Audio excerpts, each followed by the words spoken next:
Well, get those life vests zipped and clipped, strap down those rods, and stow away those tackle bags because we are going fishing. Hello, everybody. Welcome back to the Bass 2 Anglers podcast. I'm your host, Keith Nicewonger, and I hope this episode finds you with 5 for 25 in your, stored within your real-time tournament management system leaderboard. Okay, that's a little wordy, but it's better than putting those fish in your live well and driving them around the lake all day. I guess I'm going to be the anti-weigh-in guy. It's not that I'm against weigh-ins. It's more that I'm pro-stewardship. And folks, we can do much better than we're currently doing. I'm old enough to remember the old CPR movement at BASS. That's catch, photograph, and release. It was big in the late 1970s and early 1980s. It's really what has shaped our bass fishing culture, even to today, the way we treat our fish and take care of our fish and, try to conserve the resource. It all came from that CPR movement. I'm just saying that we need to do better. How about catch, photograph, weigh, submit, and release? What would that be? That would be Okay, we need to practice CPWSR. Catch, photograph, submit. Oh, I made a mistake. Catch, photograph, weigh, submit, and release. We need to practice CPSWR. Well, we'll see if that catches on. In this episode of the Bass 2 Anglers podcast, we are beginning our series on the Western Kings of bass fishing. This is something that I've been wanting to do for quite a while. I know that the rest of the country gets a lot of the attention in the bass fishing world, but let me tell you that in the Western United States, there are some absolute kings when it comes to tournament dominance, and hopefully this series will highlight their contributions to our great sport. As I see it, the West is made up of 7 different regions. Each region is made up with a tournament destination at its center. Therefore, each of these regions is kind of its own kingdom.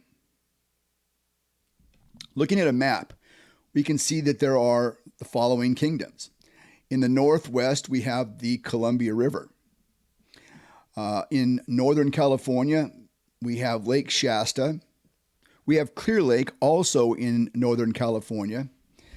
The Delta is located, I guess you would say, in the northern part of Central California. And then we have the desert lakes. We have Lake Mead in southern Nevada, Lake Mojave on the border between Nevada and Arizona, and Lake Havasu on the border between Arizona and California. By the way, if you like the content we produce, or even if you don't, please like and subscribe. In fact, if you like and subscribe right now, my dog and I will sing you a song.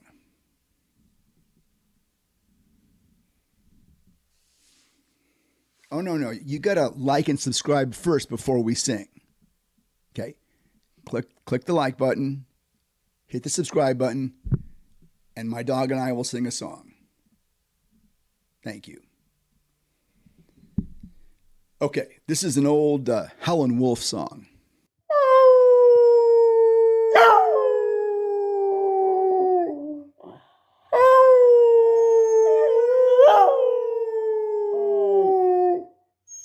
Someone's been eating tuna. Within each of these bass fishing regions, there are hammers. Each always a threat to win. Each with an intimate knowledge of their prospective fishery. And each with a reputation that if you're going to win an event, you got to outfish these hammers. These hammers are the kings of their region, hence the name of the series, The Western Kings. Camus boats, from the mind of Earl Bentz. Excellence, tradition, and service, all part of the Camus advantage. On the water perfection. This is your next boat. Build your next boat at camusboats.com. Ducket Fishing, pro-driven rods, reels, and baits. The choice of champions. Check out ducketfishing.com to see what everybody's talking about. Ducket Fishing, Pro Driven. Clear Lake, the land of dinosaurs, the big bass factory, the lake that breaks the rule that says everything's bigger in Texas. Everything at Clear Lake is just bigger. Double digit bass, 30-pound catfish that act like bass. At Clear Lake, you will look and you will see fish schooling on the surface, chasing bait fish, the way bass do when they school up, and often they will be catfish. The catfish live in the same places as the bass. They eat the same kind of baits, and I suppose if you're like my friends in Alabama at Guntersville, you hook up and you think you got a great one when it turns out to be a drum. At Clear Lake, there's a good chance it's going to be one of those big catfish, and they are big. The crappie, they've got 5-pound crappie in Clear Lake. Heck, even the baitfish, even the threadfin shad are 5 inches long. Everything is bigger in Clear Lake. There are several kings of Clear Lake. In this episode, we're going to be talking to one of the younger kings, Nathan Phillips. As a tournament angler, he has several Major League Fishing wins on Clear Lake. He was the 2019 FLW California State High School champion. He has multiple college wins at the Delta, and he was the 2023 WONBASS Clear Lake Open champion. He is currently a full-time guide at Clear Lake. Nathan Phillips, welcome to the Bass Anglers Podcast. Thanks for being with us. Yeah, thank you for having me. First of all, I'm sure we'll talk about it later, but absolutely amazing week last week. To weigh in 101 pounds over 3 days it's mind-boggling. But that's Clear Lake, huh? Yeah, that's the potential that Clear Lake has, for sure. I mean, for the last couple months, I mean, we've been catching, 30 to 40-pound bags. People coming from out of town catching 40-pound bags, not just locals. Um, so yeah, this lake has them, especially those pre-spawn fish, and this year with the bait and everything. These fish were just super fat. I mean, some of the shortest 10-pounders I've ever seen. Um, so yeah, this year was amazing. It set up perfectly, and yeah, I mean, that was a blessed week of fishing. Didn't ultimately go in my favor, but I mean, you can't complain when when you hit a century belt in 3 days. Yeah, just unbelievable. Yeah, I really wanted to do this interview because we hear so much about a lot of my viewers, listeners are in other parts of the country, and you hear about Lake Guntersville and you hear about all these things. And of course, Kyle Welcher had a good week, the same week that you guys were fishing, but he did his over 4 days, and you guys were whacking him over 3 days. On your website, you mentioned that you have a lot of influences, and I'm wondering if we could kind of go back in your history and talk about who's been influential to you in your fishing, your style development, and so on. Yeah, so doing that high school stuff was a great opportunity to get some different boaters and learn some stuff from all of them. My boater for a lot of my high school stuff was actually John Pearl, the guy who won the tournament. Um, and so a lot of my influence is really has kind of stemmed from him and the way he fishes and uh, you know um, and a lot of the mentality aspect of the way I fish is definitely because of him. Um, he definitely taught me that, I mean, a big thing for me is I'm not afraid to fish behind people, especially on Clear Lake. You're going to run into that a lot. Try to block the sun a little bit. um, but yeah, I mean, you're always around people. So actually, it probably made it worse. Uh, but yeah, you're always around people. And so, that aspect of it has really helped me. Because no matter where I go and, especially on these like, going back east and fishing these national championships and stuff, there's almost 200 boats in all these tournaments. And so, you're facing a lot of what, you're around a lot of other people and, you just gotta, that mentality of, I think I'm better than you. I can catch fish behind you or right in front of you. It doesn't matter. Um, that has definitely helped me because I used to definitely be scared to fish right behind somebody because I'm like, well, they just caught everything that was there. But I've seen it time and time again on this lake where, somebody's sitting on a spot, you wait for them to leave, you pull up and you can whack them when they didn't catch anything. Um, and, since then I've tried to fish with as many people, as possible, really. I mean, that's kind of, I felt like, fishing like the amateur side for me was just something that I felt like I didn't it's a great opportunity to learn from a bunch of different people in a similar fashion. I just, I fished one and didn't really feel like, I felt like I was already above that level personally. I just felt like I didn't need to be, you know, kind of stuck with whoever I get. Um, so, but yeah, so when I fun fish and stuff, I try going with, whoever I can. So I mean, Dave, the owner of Clear Lake Outdoors, I fish with him a ton. He fishes completely opposite of me, and I actually have learned some things from that, even though I make fun of him all the time. There's just some things that he does that I have to make sure I try to do that. He's probably the best underspin fisherman I've ever seen in my life, and it's crazy because he's caught a lot of giant fish on an underspin. And I think I'm a good underspin fisherman, but I'll go with him, and he'll outfish me almost every time. I've been fishing with an older guy that's been around for a long time. His name's Tom, and he's kind of recognized as one of the best worm fishermen on this lake, one of the best finesse fishermen, and he has taught me a lot. More recently, just same thing with kind of the mindset and um, you know, I've never really been that much of a dock fisherman. I do fish docks. I've never not fished docks, but that's definitely something he's kind of helped me a lot with is kind of figuring out how these fish set up on docks, and especially this time of year. And that's definitely something that I brought into this last tournament was fishing docks. Yeah, well, I want to get into that a little bit later on and talk a little bit how that went down for you. I'm so fascinated by Clear Lake. I live in Southern California and I've fished Clear Lake a few times, but it's such a different place. It's a natural lake. Am I right? Yeah. Yep. Okay, I think it's and actually the so oldest natural lake in California and the right. largest. And in California, we have very few natural lakes. It's referred to as the Big Bass Factory, but it's not just Big Bass. I mean, that lake has got Mondo catfish. I think I heard that the record is 5 pounds for a crappie there. It's like Dave from Clear Lake Outdoors. He actually he caught it.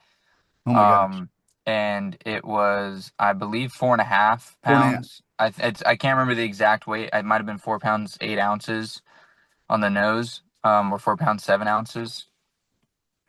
But in all to make this to continue making this point, when I fish Clear Lake, I was astonished at how large the shad are in that lake. The threadfin shad that are normally, 2 inches long. I mean, some of those things are 4 or 5 inches long, right? Yeah, I mean, and that's something that this year is more prevalent than I've seen. Um, really kind of in a while since we've had that die off. Uh, Maybe 7 8 years ago. Um, but yeah, I mean, there's 5 6 inch threadfin. Those hitch get pretty big as well. I mean, you can snag them up to like 4 pounds. I mean, Oh my bigger than gosh. that. I mean, I've heard of bigger than that, um, but yeah, I mean, definitely there are large bait fish. There's giant catfish. You catch them all the time. Over 30 pound channels. Big crappie. I mean, that's what most people when they come here, that's what they're most astonished by is how many 2+ pound crappie we have in this lake. That's something that's pretty amazing. I mean, I mean, do you guys have a theory on Clear Lake, why everything is bigger in Clear Lake? I mean, obviously we're talking about large forage, but what causes everything to be bigger? Yeah, I think it's just kind of like a perfect storm. where, this lake isn't very deep. So not like, there's just not really that much there's not a lot for like this bait to go out and hide. Um, and there's just so much. I mean, there's silver sides is another type of bait fish in this lake. But silver sides, threadfin, hitch, and I mean, I guarantee you, there's crappie that eat hitch. I mean, 5 to 6 inch hitch. I mean, we catch them on glide baits, we catch them on swim baits, we catch crappie on absolutely everything, and that's why I think the crappie gets so big. But same thing with the catfish. I mean, the catfish are eating. I mean, and I don't know what contributes to this either, but I mean, I've seen, especially since this live scope has come out, and even on my side scan, I mean, I've seen schools of catfish that are thousands and just tearing up bait balls. I mean, those catfish in this lake are insanely aggressive, and I mean, and I've fished. They act like bass. I've seen them Yeah, school on the surface. yep. No, they act very similar to the way bass do. And I don't and I've fished, a bunch of other lakes that have catfish and rarely ever catch catfish. But here it's, if you're throwing a bait fish pattern, you're probably going to catch a catfish here and there. Um, but yeah, like I said, I think it's just a perfect storm. I mean, the hitch always are going to run up a creek. And so the bass know that, the crappie know that, the catfish know that, you know, um, and it's easy for, as much as it's easy for fishermen to pattern. I think it is the same for the fish as well. Like they just know where, the bait's probably going to go. And it's just, I don't know. Like I said, I really don't know. And I've never really heard anything of something in the water or Yeah. whatever. I've never heard anything like that. But yeah, like I said, I think it's just kind of a perfect storm. Okay, so one of the things about big trophy lakes, I mean, I can remember years ago at Lake Casitas, the Department of Fish and Game would drop trout in the lake, and the bass feasted on the trout. Clear Lake has a forage fish called a hitch, as you mentioned. Um, Describe a hitch for us. What is a hitch typically? Yeah, so a Clear Lake hitch is it's in the same family as a minnow or a carp. Um and it is pretty much like your golden shiner. Um that's pretty much the closest I can like describe it as is into a comparing it to another bait fish. Um but yeah, I mean when they're 5 to 6 inches, those are gold. Um for bass. But I mean, yeah, you can, like I said, they get up to, 3, 4 pounds. I've heard bigger. I've snagged a few that were 3 pounds before. Um, but yeah, I mean, like I said earlier, I mean, so they run up creeks to spawn. And I think that's a real big reason why they play such a big factor into these fish here. Because it's like I said, it's a routine. It's not, the trout don't get planted. I mean, when the trout get planted, there's fish usually where the trout get planted.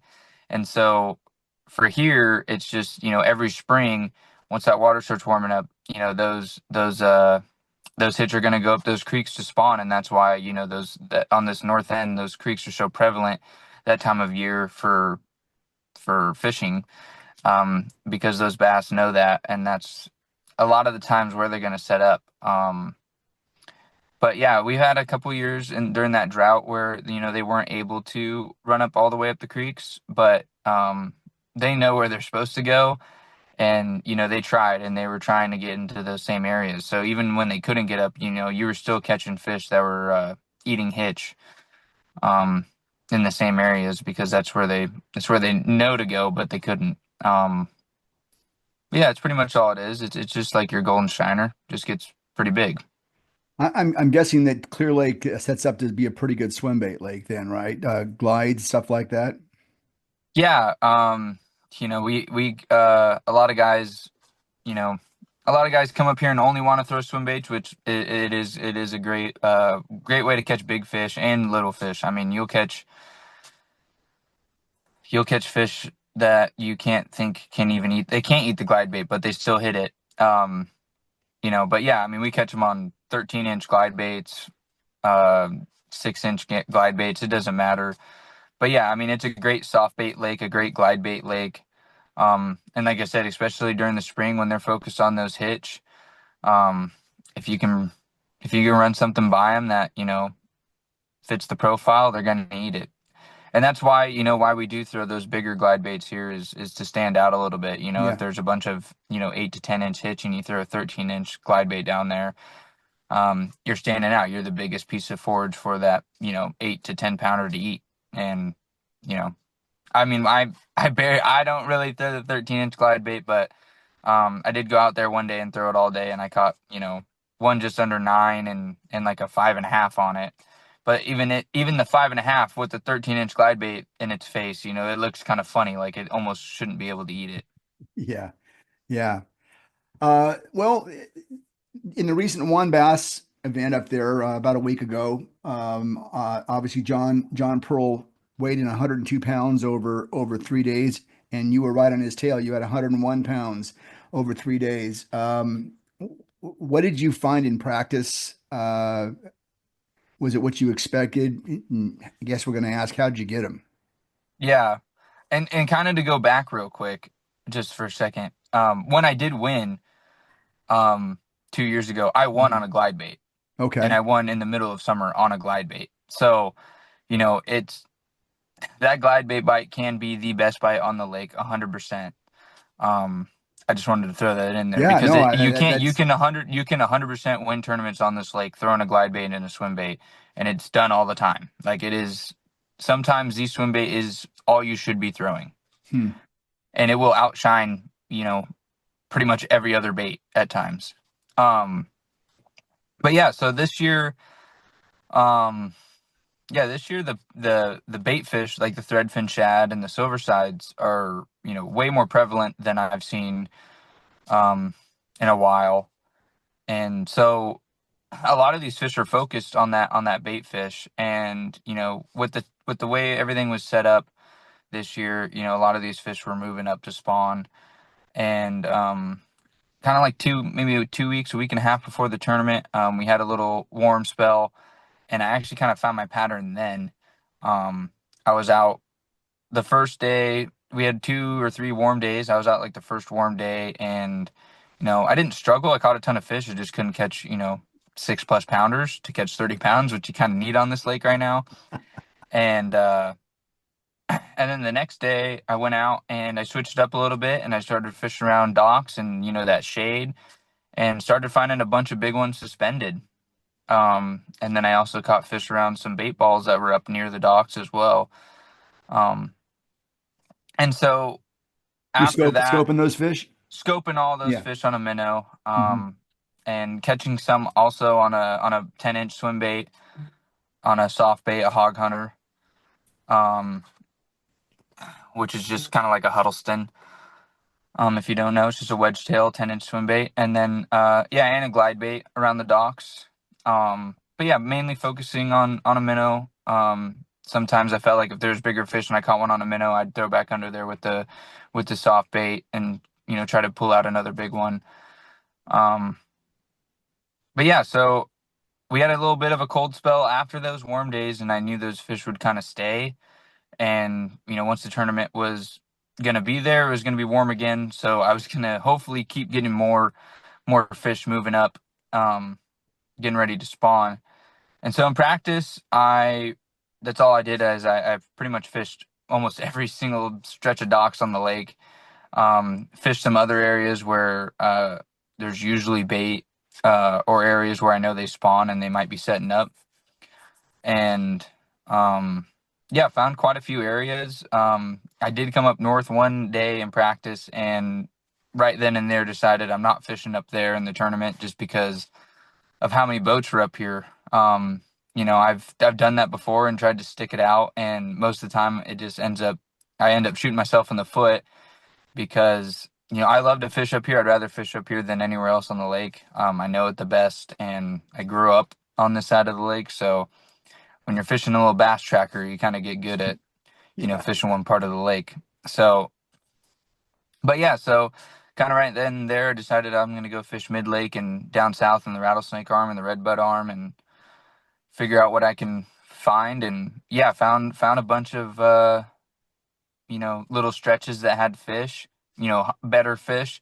The problem that I heard from most of the guys pre-fishing, is that when they went down there, it was tough, and then when they did catch one, and it was like 10 inches, they were non-keepers, and that was a big issue down there. I'd find a dock and be like, oh, there's a bunch, and I'd throw under there and catch a 10 incher. So um, definitely had to just fish a lot of water to find those better fish. And the first day we had a high sky, a bluebird sky, a good sun, so I knew it was going to be set up right. Um, Focused on mid lake and rattlesnake arm and fished for suspenders under docks with that minnow and um, caught maybe 15, 20 fish. Not smashing them, but catching a good amount of fish. 7 fish, probably over 5.5. I think my smallest fish the first day was like 6'4" and had 35 or whatever. All 7 pounders. Other than that, I didn't have anything over 7. I And was I then, was going to ask you, what was the smallest fish that you called that week? yeah, the smallest fish that I actually, I'm sorry. uh, What was the biggest fish that you called that week? Is what I meant to the say. biggest fish that I culled, I think was like a 6'6" the last day. The last day, my small fish was a 6'8". How many times have you done that in tournaments up there? Um, Honestly, not a lot in tournaments. I mean, 36 pounds is my biggest tournament bag ever, which Yeah. was the last day, and then 35 was my biggest bag ever until I did it again.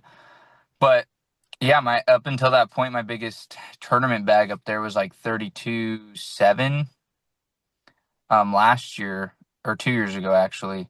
And but we were calling 5.5s, I Wow. mean that, but then I got second and won, and then the next week I caught 32 pounds again and won. So then 32 pounds, 33 pounds was like a winning bag. But like I said, um this year the weights have just gone up dramatically. And the Amazing. amount of 7 pound the amount of 7 to 8 pounders right now has gone up dramatically. But I mean, it's in the same sense of like, last year you could catch 5, 6 pounders, no problem. I mean, not no problem, but you could catch 5, 6 pounders weighing 31, 32 pounds and win the tournament. And then this year, it's taken more like 5, 7 pounders. I mean, I'm looking at your weight, 35, 37, 29, 75, and 36, 21 over 3 days. How often does a 29 and three-quarter pound bag hurt you in a tournament? Yeah, God, not very often. no. Not very often, but yeah, I knew that weight probably would hurt me and probably end up, That's amazing. um but yeah, that second day, we had I knew the last 2 days we're gonna have a little bit of cloud cover. And so I wanted to focus on, some of my fish that were on those bait balls instead of the ones that were all suspending. And they were still suspenders, but off the docks on bait. And I pulled up to my a spot that I left to fish because I had a long day the second day, and caught a 6 pounder right away and broke one off, and then could not get any of my other fish to go, and so I left and fished what I fished the day before, and um, caught some fish. Had like that 1 6 pounder and 4 pounders, which on this lake isn't gonna cut it right now, and Unbelievable. um, I actually had a dock that had a couple pilings off the end of it that I saw big ones on. I couldn't get them to fire, and so I left and came back like 30 minutes later and caught a 9.5. Um, Tried catching some more, but they wouldn't bite. Um, Left it again and came back. They still didn't. I couldn't get another one still. Um, and then I ended my day over back where my bait was and culled one more. I culled maybe one or two more times, but I still had two 4.5s, which is why I had just under 30. So that 9.5 Yeah. saved me the second day. And then, the last day I just decided, I'm just going to stick it out in my bait balls and see what happens. Cause my other fish, it was supposed to get windier that day and it definitely was. And so I figured, a lot of those fish that I was catching under the docks, were going to be harder to catch, and especially the ones I was targeting. I was targeting a lot of the docks that most people wouldn't fish because either, because of clearance, only having 2 inches of clearance and can't get under there because the water's so high right now. Skipping it over boat lifts and stuff. I mean, I was just doing anything I could to do stuff I felt like other people were too scared to do. Yeah. Um, that idea of like hook it first and figure it out later. So yeah, and then in that wind, I just didn't know if I was going to be able to, target those fish the same way. And so, yeah, I want to stay around the bait. And I had the last day I had like 29 pounds, and by 8 o'clock, and had an 8 pounder, so I was feeling good. The bite shut off for a little bit, so I started running some new water, or not new water, but some different water I hadn't even fished yet in the tournament, and ended up catching another 7 pounder. Came back, they wouldn't bite, left again, didn't catch anything, came back, and then from like 1 to 3:30 they were biting, and I called. That's when I called that 6-6. I had like two. I think I had a 5 pounder in there still, like a 5 something. I called, and then I caught like a 6, and then I caught like a 6-2, and then I caught a 6-4, and Oh then I my caught a gosh. 6-8, and then I caught a 6-6, and then I caught a 6-8. Like it was just, you know, it was just 6 pounders galore. I might have caught another 7 pounder. I don't even know. I don't know. I had that last 2 hours of the bite window for me was awesome. I couldn't do any wrong. Every fish I hooked was over 6 pounds. Um, and then yeah, the last 2 hours of the day, I was honestly just begging for it to be over because the bite turned off and I didn't have anything else left. And I knew kind of because I was weighing some of my fish. I knew I had 100 pounds, and at that point I was happy. That was my only goal going in the last day, which is crazy because my goal going into the tournament was just 30 pounds a day. Yeah. And then anything better was just a cherry on top. So It's just yeah, absolutely amazing. Uh, I know a lot of guys went into that event thinking that there was going to be a lot of bed fishing. Did that play much of a role, or is that something you even look at? for me, no. I like I said, I went into the tournament with the game plan of fishing for those suspenders and those pre-spawn fish. Um, the only post-spawn fish or just not super fat pre-spawn fish I caught was actually that 8 pounder the last day. Um, but yeah, I didn't want to bed fish. It's not that I can't. Um, I just I knew a lot of guys would because a lot of guys were struggling in practice to catch fish, not looking at them. So I knew that was going to be something that and there wasn't. I don't think there was a huge wave of fish that had moved up at that point. So, the good fish that were there, I knew they were going to be getting plucked off um, pretty easily. So I wanted to focus on those pre-spawners, those roamers, um, and, see whatever happened. And, like I said, luckily it worked out. Well, I know you didn't get the first place trophy, but I mean, you said it yourself, catching 100 pounds in 3 days. That's that's ridiculous. That is ridiculous. So you're fishing. Are you fishing the whole WONBASS tour this year? I know you fished you fished Shasta and now Clear Lake. Are you going to do the other three? I'm actually trying to decide right now if I'm going to go to Havasu.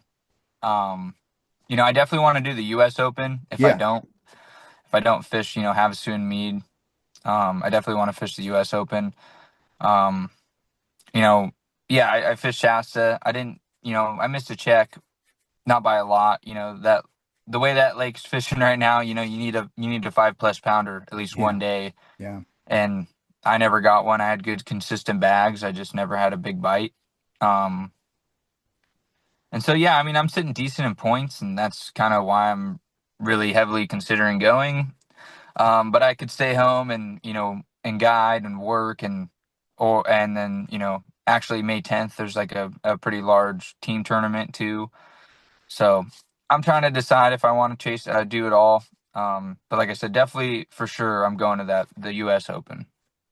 You have a lot of experience on those desert lakes? The only one I've ever fished is Havasu, Okay. and I fished it. I think pretty much every year during college. Okay. Well, those other ones fish pretty similar. It's kind of the same thing. Uh, a little bit of subtle differences. I was going to ask Yeah.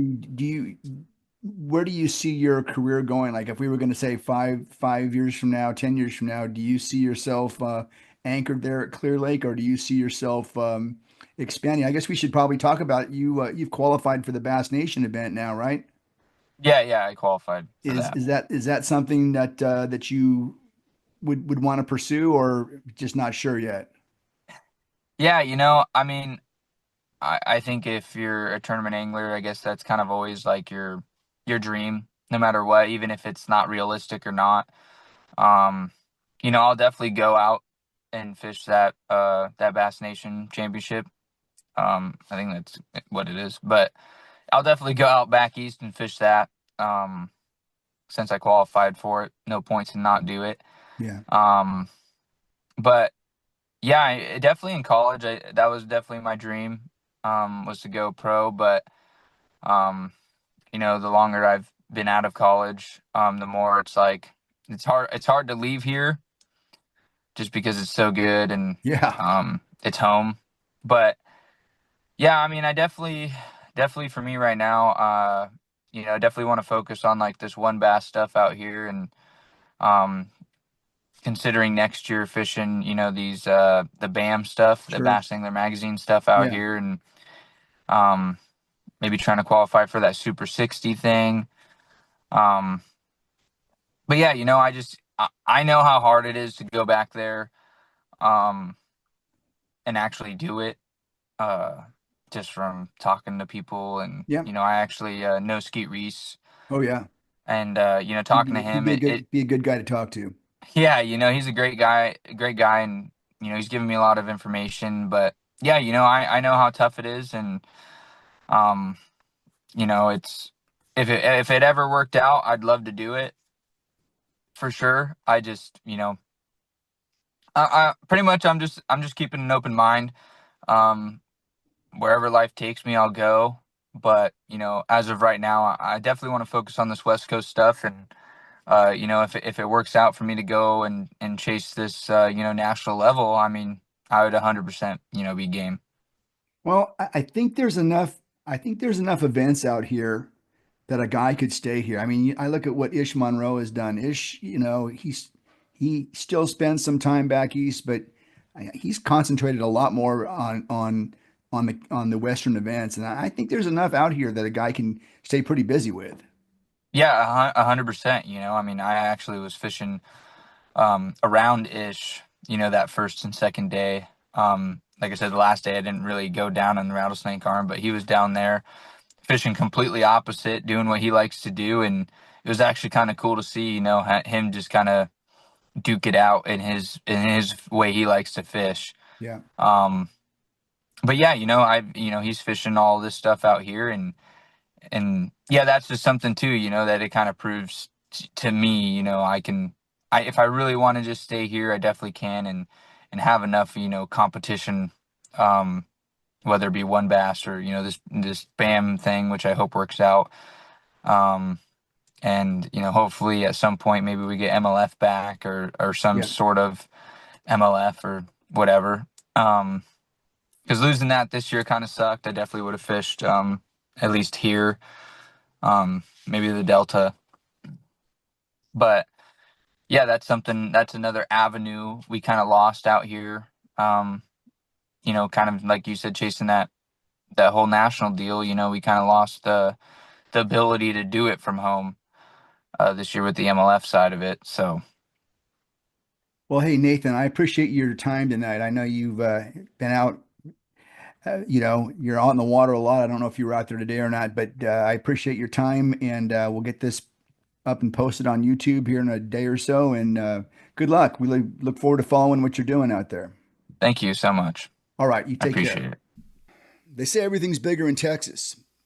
Well, if that saying is true, then there might just be a piece of Texas in Northern California, because Clear Lake is clearly the home of monsters. And it's fishing bigger this year than it has fished in a long time. I know we hear a lot about outstanding lakes and waterways across the country, but none of them can boast that it outproduces Clear Lake. Maybe it's the water. Clear Lake is one of California's only natural lakes. Most of our lakes out here are reservoirs. I'm not sure if that makes a difference, but there are big fish that live in that lake. Nathan Phillips is a fast-rising Western king. Listening to him talk about how he unlocked Clear Lake and then pivoted to a secondary pattern when his primary areas were overrun by tournament boats implies not only his mastery of the lake, but also a king-like ability to adjust under the stress of a high-stakes tournament. About the only thing Nathan Phillips did wrong at the recent WONBASS Clear Lake Open was bringing only 29 3/4 pounds to the scale on day 2.